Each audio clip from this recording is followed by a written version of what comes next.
কিন্তু আমাদের দেশের হুজুররাই ইসলাম চায় না। আমাদের দেশের মৌলবীরা ইসলাম কায়েমের, দিন কায়েমের বিরোধী। এরকম মৌলবী আমাদের এলাকায় আছে না নাই?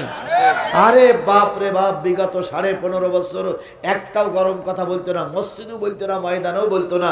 তো ইমাম মুয়াজ্জিন সাহেব মাঝে মাঝে জিজ্ঞেস করতেন, হুজুর আগে যে খুব গরম গরম কথা বলতেন, এখন আর বলেন না কেন? কয় এখন লাইন খারাপ। আবার তারাই শেখ হাসিনা চলে যাওয়ার পর এমন গরম গরম কথা ময়দানে বলতেছে, দেখলি মনে হয় ওরাই রাজমিস্ত্রি আর আমরা জোগাড়িয়ে। কি কথা বলেন, কথা বলেন, কথা বলেন। তাহলে যুগে যুগে মৌলবীরা মৌলবীদের বিরোধিতা করার কারণে মৌলবীরা হুজুররা মার খাইছে।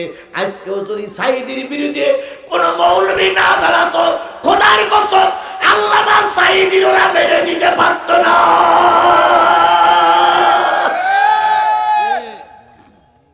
আল্লামা সাইদির মরার জন্য একদল টুপিওয়ালারাই দায়ী, একদল মৌলবীরা দায়ী। এই ইউনিয়নে আমার চেয়ারম্যান ভাই বললেন কয়টা মসজিদ? 102টা মসজিদ এক ইউনিয়নে। তাহলে গোটা দেশে কতগুলো মসজিদ? প্রায় 6 লাখের উপরে মসজিদ। ও আমার শেরপুরের মুসলমানেরা, 6 লাখ মসজিদের কয় লাখ ইমাম লাগবে? কোন কোন মসজিদে কিন্তু 2 জন 3 জন 4 জন ইমাম আছে। তাহলে আমি অতগুলো ধরার দরকার নেই, 6 লাখ ইমাম। এবার শুক্রবারের দিন যখন মসজিদে জুমার সালাতের জন্য খুতবা দেওয়ার জন্য ইমাম সাহেব দাঁড়ায় অথবা বসে যায়, সামনে দাঁড়িয়ে একজন আজান দেয়, তারে কি বলে? তাহলে 6 লাখ যদি ইমাম লাগে, কয় লাখ মুয়াজ্জিন লাগবে? তাহলে আরো 6 আর 6 কত? 12 লাখ ইমাম মুয়াজ্জিন যদি বিয়ে করিয়ে থাকে, তাহলে আরো কয় লাখ? আরো 12 লাখ। সেটা যদি একটা বিয়ে হয়, কিন্তু অনেক হুজুর আবার সুন্নাত আদায় করতে গিয়ে 1 2 3 4 আছে না? নাজায়েজ নয়, করতে পারে, এরকম আছে না? 2 3 4 খাদেমদের বলে, এই মেয়ে দেখ, কয় হুজুর 2 জন তো আছে। কয় 2 জন থাকলে তুই হাদিস কোরআন জানিস? 4টে বিয়ে করা সুন্নত।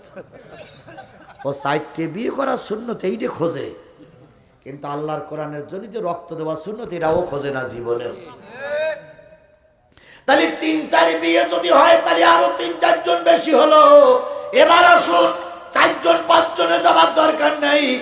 12 লাখ ইমাম মুয়াজ্জিন আর 12 লাখ ইমাম মুয়াজ্জিন যদি বিয়ে করে থাকে, তাহলে মোট কয় লাখ হলো? এই 24 লাখ ইমাম মুয়াজ্জিন আর তার স্ত্রীরা যদি কোরআন বুকে নিয়ে রাস্তায় নেমে দিন কায়েমের জন্য রাস্তায় নামতো, খোদার কসম শেখ হাসিনা কেন, শেখ হাসিনা কেন, খালেদা জিয়া কেন, সর্বদলের থেকে যদি তাদের সব মৃত্যু লোকগুলো উঠে আসতো, কোরআনের বিধান বন্ধ করতে পারত না। আহজাব শব্দের অর্থ হচ্ছে শত্রু বাহিনী। আহজাব শব্দের অর্থ কি? শত্রু বাহিনী। আহজাব একটা যুদ্ধের নাম। আল্লাহ রাসূলের জীবনে প্রথম যুদ্ধ হয়েছিল, সেই যুদ্ধটার নাম হলো বদর। কি যুদ্ধ? বদর। দ্বিতীয় যুদ্ধ হলো, সেই যুদ্ধটার নাম কি?